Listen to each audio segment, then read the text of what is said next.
இன்னைக்கு ஒரு சூப்பரான பீர்க்கங்காய் சட்னி எப்படி செய்யறதுன்னு பார்க்கலாம். இது இட்லி, தோசை, சாதத்தோட வச்சு சாப்பிட்றதுக்கு ரொம்பவே சூப்பராக இருக்கும். வாங்க இந்த பீர்க்கங்காய் சட்னி எப்படி செய்யறதுன்னு பார்க்கலாம். முதல்ல ஒரு கடாய் எடுத்திருக்கேன்.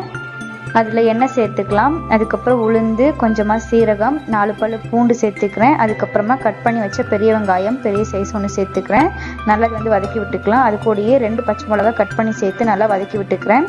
அதுக்கப்புறம் சின்னதாக ஒரே ஒரு தக்காளி, அதையும் கட் பண்ணி சேர்த்து வதக்கிக்கலாம். தக்காளி ஓரளவு வதங்கினதுமே கட் பண்ணி வச்ச பீர்க்கங்காய் தோல் லைட்டாக உரிச்சிட்டு அதுக்கப்புறமா கட் பண்ணி எடுத்துக்கலாம்.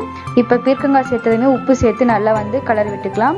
புளி கொஞ்சம் சேர்த்துக்கலாம். கடைசியாக இதில் பீர்க்கங்காய் நல்லா வெந்ததுமே தேங்காய் 1 டேபிள் ஸ்பூன் அளவு சேர்த்து நல்லா கலர் விட்டுக்கலாம். இதை ஆஃப் பண்ணிவிட்டு நல்லா ஆறுனதுமே மிக்சர் ஜாரில் சேர்த்து அரைச்சி எடுத்துக்கலாம். இப்போ இதுக்கு தாளிப்பு ரெடி பண்ணுறதுக்கு கடாயில் எண்ணெய் சேர்த்துட்டு கடுகு, கடலைப்பருப்பு, கருவேப்பிலை, வரமிளகாய் சேர்த்து தாளித்து எடுத்துக்கலாம்.